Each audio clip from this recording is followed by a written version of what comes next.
Someone posted this on my Reddit. So, dude, that looks photoshopped. I don't even... Is that real? First off, let's go through my setup, my workout setup, which is the same goddamn setup that I've always had. And here's my gym setup. The only difference now is that I'm in our living room. That's all you need, baby. I use these weights called Power Block. It's the same one I always had, but a friend of mine gifted me the newer ones. I think I used to do 5 days a week, but I've actually moved down to 4 days a week. I start off, like most people, with chest. Gotta start off with chest. It's the best. So this would be my Monday. I start off with the regular bench press. I'm struggling to get there. I actually maxed out my dumbbells. That was an amazing moment. Marcy had to spot me.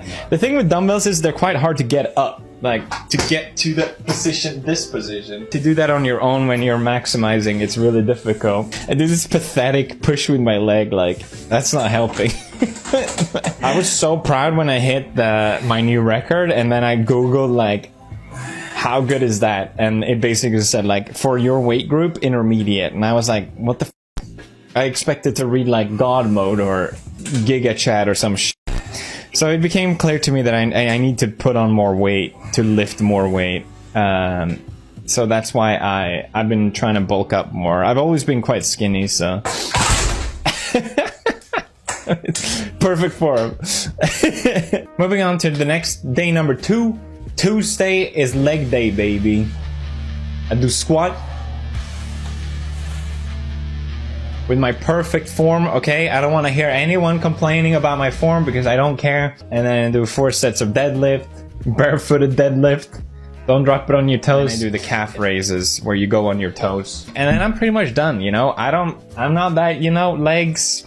Yeah, sure, it's done. First 2 days are quite intense. That's why I rest on the 3rd day. Then on day 4, I start off a little bit slower again, where I do pulls, single arm rows, then I do 2 arm rows, then I do overhead extension, double arm rows but reverse grip. Then I do biceps, and then I do hammer curls. That's probably my easiest workout. Day 5 is... I used to do leg on day 5, but I just feel like I don't need to do legs twice a week. So what I like to do is sometimes I do kendo, which I found to be a really fun kind of cardio, to be honest. It kind of tires you out pretty well, and it's fun to try out something different. I've been following like tutorials online. I'm sure kendo bros are just like, he's doing everything wrong. But I really enjoy it. Then on my last day, day 6, I really like to finish strong, and I do a workout that's a sort of a combination of the entire week, except leg, of course, because leg is cringe. I do chest, I do shoulder, I do bicep, I do all the epic stuff, and it's my favorite workout. And I think this should be motivating for people that maybe haven't started or want to get started. As long as you're doing it, that's all that matters. You're putting in the same effort as anyone else who's at the gym or whatever. The point is that consistency is what matters more than anything. But I've really, really enjoyed pushing myself more lately. I find that to be really, really fun. I'm enjoying my workout more now than ever. It's probably the closest thing to any sort of spiritual feeling that I could achieve. I love it, and I hope other people can experience it as well. So, what are you waiting for? Get on out there. You got nothing to lose. It's good for your health and your mind.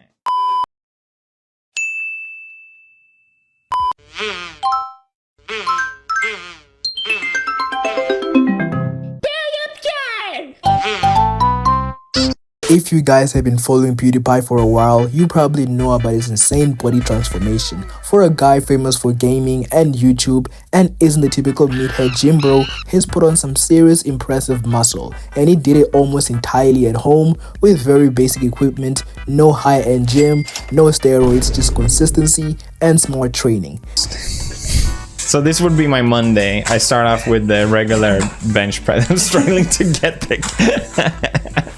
For once, I'm filming myself. I can't do it. I actually maxed out my dumbbells. That was an amazing moment. Marcy had to spot me. The thing with dumbbells is they're quite hard to get up, like to get to the position, this position. To do that on your own when you're maximizing, it's really difficult. So I have to psych myself up a little bit every time. I do this pathetic push with my leg, like, that's not helping. It's more about getting in the right position, but yeah. I was so proud when I hit my new record, and then I googled like, how good is that? And it basically said like, for your weight group, intermediate. And I was like, what the fuck?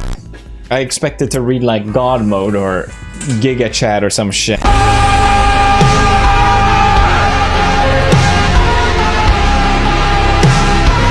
That's the real takeaway here. Building a solid physique doesn't require expensive machines or fancy supplements. It comes down to training hard, eating well, and being consistent, principles that anyone can apply just at home.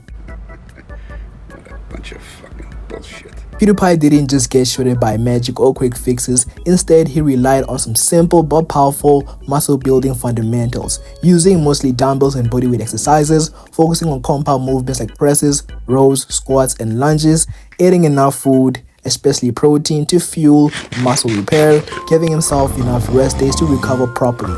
This approach isn't new, but it's perfect reminder that you don't need to, have the latest equipment or gym membership to see real progress. All you need is a good deep stretch, and you instantly pass the anything for the stretch Jeff Nippert University.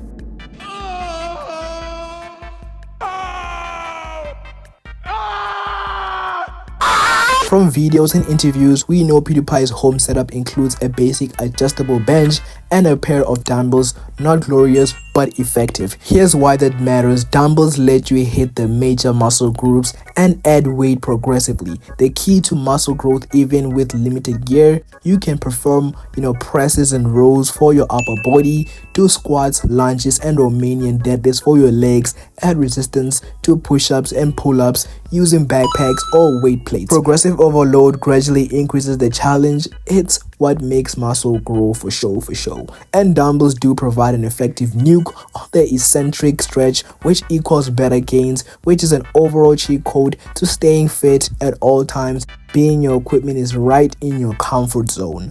But I've actually moved down to 4 days a week. 4 and or 5 days a week is absolutely enough training days to get into phenomenal shape for almost everyone. A lot of people assume a linearity between the number of days you train per week and the results. So it's like 1 day a week, you get meh results, 2, 3, 4, 5, 6.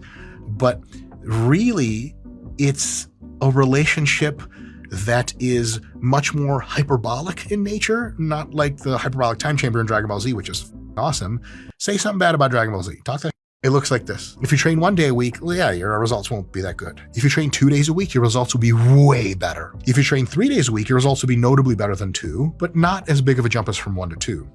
If you train 4 days a week, your results are going to be a little bit better than 3, but not a ton of difference. If you train 5 days a week, just marginally better than 4. And if you train 6, there's almost no difference between 5 and 6. I personally really enjoy working out with dumbbells, so considering a whole rack of dumbbells will probably set you back a couple thousand. Accurate. Power blocks are a phenomenal investment. If you train at home and you're of limited means, though technically everyone's of limited means, just the limits are different, the Power Block and other related products, I think the Power Block is maybe first to market and deserves all that credit, is a phenomenal investment. And you're gonna look at it, it's gonna be like, I don't know, it's like $200 to $400 or something like that in most cases to buy these. And you're like, what the that? No. Because the dumbbells that are in there with the adjustable system would cost you like way more than $1,000 by a long shot to equip yourself with. So Power Block, huge recommendation. They told me this PewDiePie man was a smart guy. Looks like he is. That's exactly where Tousains steps in. Their range of smart space-saving strength and cardio equipment is designed for people like you who find comfort in working at home, away from the crowded 6 p.m. gyms, or a busy person juggling work and family and can seem to squeeze in time to get an exercise in.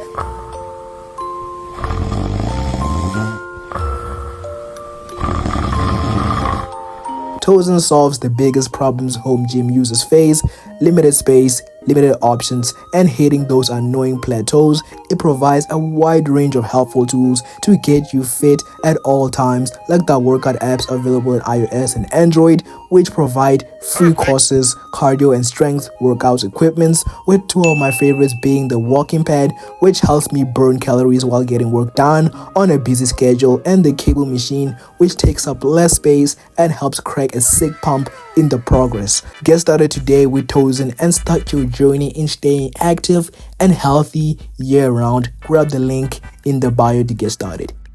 All the way down, Sami does partial reps. Do whatever you need to do. You can mix it up, hit different angles, and that is going to work the chest. After that, I do shoulders. After chest, he then moves on to shoulder press, and I do believe this is a good idea. You try to lift the heaviest weights first and then go down from there. It would be harder to start off with shoulder presses and then move on to chest after. My advice is pick the hardest exercises, do them first or earliest in your workout, and save the easier stuff for later. Consider deadlifts and squats. Those are hard exercises. So if you're gonna do deadlifts and squats, do them at the start of your workout, not at the end. Think, if you just did a bunch of leg extensions, leg curls, adductors, abductors, lunges, are you really gonna push yourself on that last set of squats? Probably not. Much better to start with the hardest exercise and finish with the easiest. It's tempting to think you need hours in the gym or crazy routines to build muscle, but Pewdiepie's routine shows something else. Training consistently, hitting the right muscles, and getting enough rest is what counts. He works each muscle group about twice a week, balances pushing and pulling movements, and isn't afraid to rest when his body needs it. That's a lesson many overlook in the quest to getting bigger. If you want to follow his footsteps, focus on these key points. Choose a multi-joint compound exercises that hit large muscle groups. Make sure your form is solid to avoid injury and maximize gains. Bye, have a great time.